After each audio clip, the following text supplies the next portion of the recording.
Hello guys, ito na yung ating finished product sa ating chicken strips.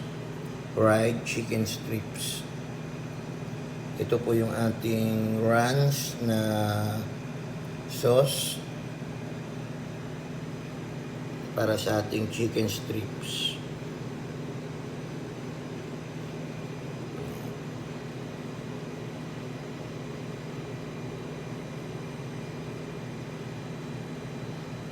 Ginagamit po natin na hindi mayo. Kung hindi po yung ranch po na pang dressing ang sauce niya. Kung hindi, minsan naman ay garlic sauce. Ngayon ay ranch naman ang gusto.